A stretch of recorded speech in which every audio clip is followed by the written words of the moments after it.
इस दिन उपवास की बहुत महिमा है। हमारे यहाँ व्रत को माने, व्रत कहते हैं नियम को। आप कोई जीवन में एक व्रत ले लो, मैंने व्रत लिया मैं सुबह नियम से उठूंगी, तो व्रत यानी नियम। लेकिन उपवास का बड़ा महत्व। उपवास माने भगवान का मनन चिंतन करते हुए अल्प आहार लेना, और वो भी अन्न ना हो, क्योंकि अन्न होता है वो नशा देता है शरीर को। निद्रा आएगी, आलस्य आएगा, प्रमाद आएगा। तो जो भी फलाहार भी लें तो अल्प लें, कि लोग अन्न की तरह हमारे फलाहार कर लेते हैं और फिर डकारे लेते हैं, और उन्हें लगता है खाली पेट रहना या 2 समय फलाहार कर लेना इसी को उपवास कहते हैं, ये होगी अपनी महाशिवरात्रि। ऐसा नहीं होता है। उपवास का अर्थ होता है बहुत कम आहार लेना, फलाहार लेना, और उस समय आपका मनन अपने इष्ट की ओर होना चाहिए। आपका मन वहां पर हो, उनके नाम स्मरण में हो, उनके चिंतन में, उनकी कथाओं में हो, तो शिवरात्रि का व्रत लगता है। अब शिवरात्रि वाले दिन ये रात्रि का अर्थ हम समझ लें। शिव तो सब आप जानते ही हैं। शिव का एक अर्थ होता है कल्याण, और रात्रि माने महानिशा, रात्रि का अंधकार, जो कल्याण करने वाली रात्रि हो। शिव ब्रह्म है। हमारे यहाँ 2 प्रकार की चीज बताई गई हैं सृष्टि क्रम में। एक होता है सृष्टि, एक होता है संहार। सृष्टि माने जब आप संसार में आते हैं, संसार आपको दिखाई पड़ता है, और संहार माने जब संसार से आप विदा ले लेते हैं। अब ध्यान से सुनिएगा, यह शिवरात्रि का रहस्य है। जीवन और मरण, इस जीवन मरण को आप कैसे अनुभव करेंगे? क्योंकि जब आप पैदा हुए, पैदा होने में आपने क्या दुख देखा, क्या नहीं देखा, कैसा वो स्मरण की पटल पर आप पे नहीं है। मरने के बाद कहां जाएंगे ये भी आपको पता नहीं है। पता है, कहने के लिए आप बचेंगे नहीं तो कहां से। लेकिन आप रात दिन जो देखते हैं, लोगों को जाते, लोगों को पैदा होते, तो उससे थोड़ा अनुभव हो जाता है। आपको और उनको भी नहीं पता जाते कहां है। उसका नजदीक सा अगर कोई अनुभव हम लें तो हम ले सकते हैं रात्रि का। जब हम दिन में होते हैं तो ये दिन होता है सृष्टि, जब हमारी सारी इंद्रियां, हमारा मन सब संसार में होता है। होता है कि नहीं होता है? मेरा परिवार, मेरे बच्चे, मेरी जॉब, मेरा ऑफिस, मुझे पढ़ना है, मुझे कुछ बनना है, संसार। लेकिन रात्रि होते होते आप सबसे लौट कर आते हैं वापस। मन को लेके आते, इंद्रियों को लेके आते, जैसे ही बेड पर पड़ जाते हैं तो संसार भूल जाते, संसार हट जाता है। हटता है कि नहीं हटता है? पत्नी को भूलना पड़ता है, पति को भूलना पड़ता है, क्या वो भूलना पड़ता है, अपना अस्तित्व मिटाना पड़ता है, ऑफिस जो भी झंझट है सबसे हटोगे तब नींद आएगी, और निद्रा में आते ही संसार गायब, लय। और दूसरे दिन फिर सृष्टि होती है, फिर आपकी स्मृति लौटती है, फिर आपकी इंद्रियां अन्य कामों में भागती है, और रात्रि होते होते जब लौट आती हैं, यानी एक से अनेक की ओर और अनेक से एक की ओर। जब रात्रि में आप सो रहे होते हैं तब ये इंद्रियां संसार से होकर के अंदर की ओर आती हैं, उस आत्मा की ओर आती हैं, और उस लय को हमारे यहां रात्रि शब्द दिया गया।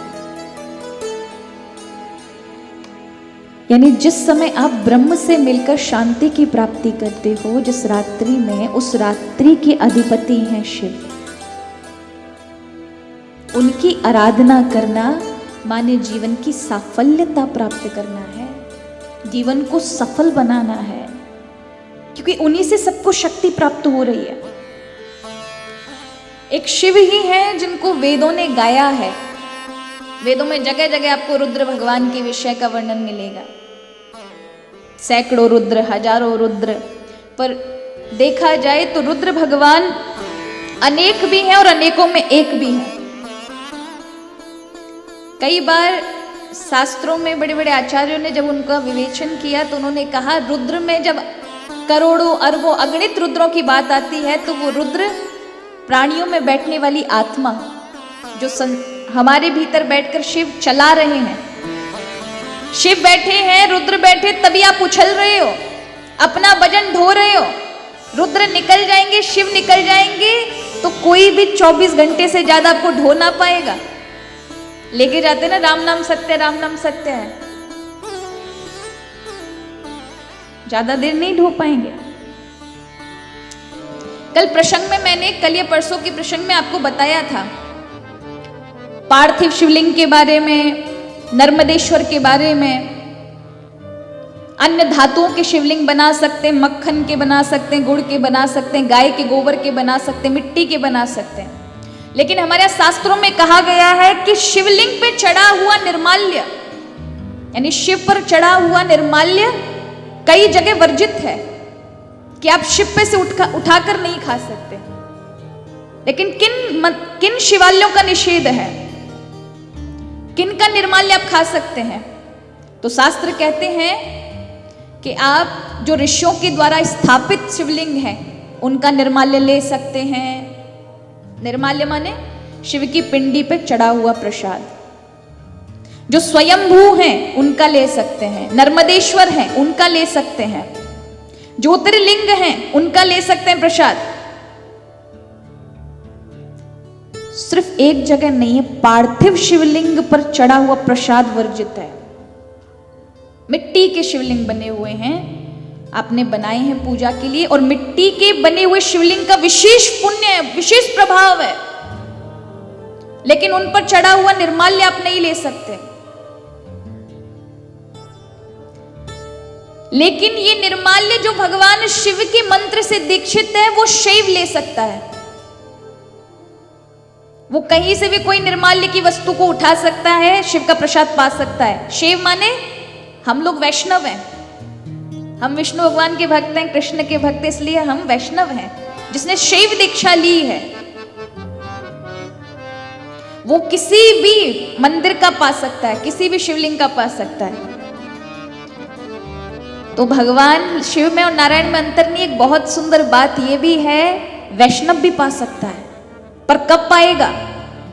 उसने देखा कि पार्थिव शिवलिंग का अगर मुझे पाना है शिव का प्रसाद तो उसे शालिग्राम का स्पर्श कराते ही वो भी अधिकारी बन जाएगा। शिव निर्माल्य का शालिग्राम से स्पर्श कराते ही, यहां विद्वेश्वर संहिता में आया है, अगाह्यम शिव नैवेद्यम पत्रम पुष्पम फलम जलम शालिग्राम शिला संगात सर्वम याति पवित्रताम।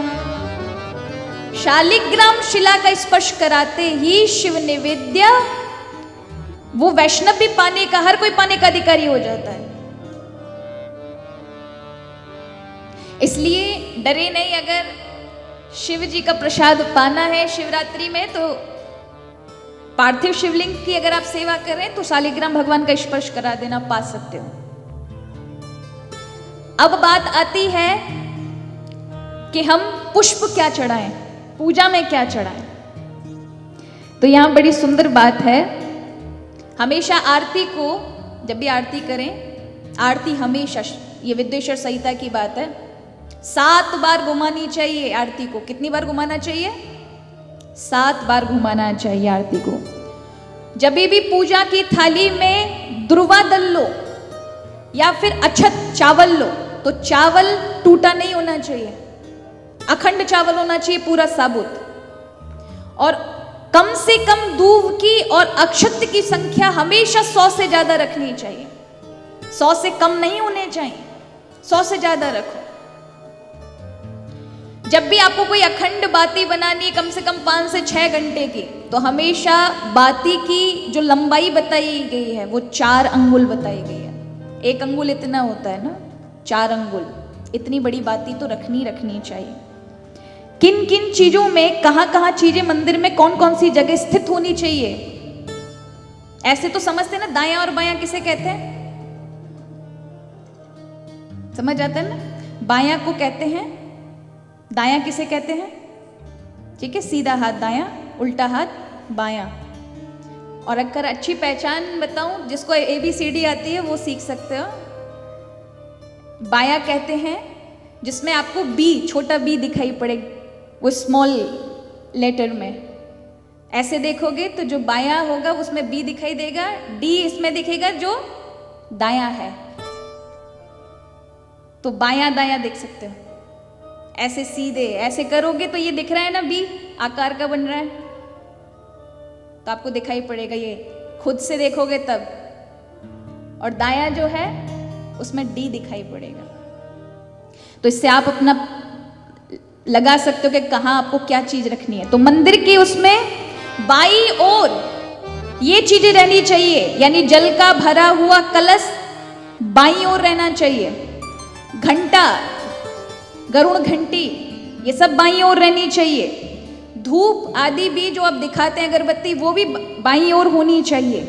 तेल का दीपक, सरसों के तेल का दीपक जब भी जलाएं हमेशा बाई ओर रखें मंदिर में, लेकिन घी का दीपक हमेशा दाईं ओर रहता है।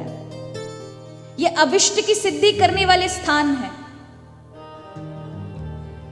हमेशा कुमकुम आदि, रोली आदि, कपूर आदि भगवान के सम्मुख रखें, सामने रखें, उन्हें दायां बायां ना रखें। जब भी आप चंदन घिसें, कुछ भी करें, दीप जलाएं, कपूर रखें, हमेशा समक्ष होनी चाहिए, उन्हें दायां बायां ना करें।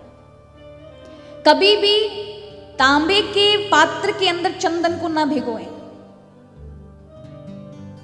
उसमें नहीं भिगोना चाहिए।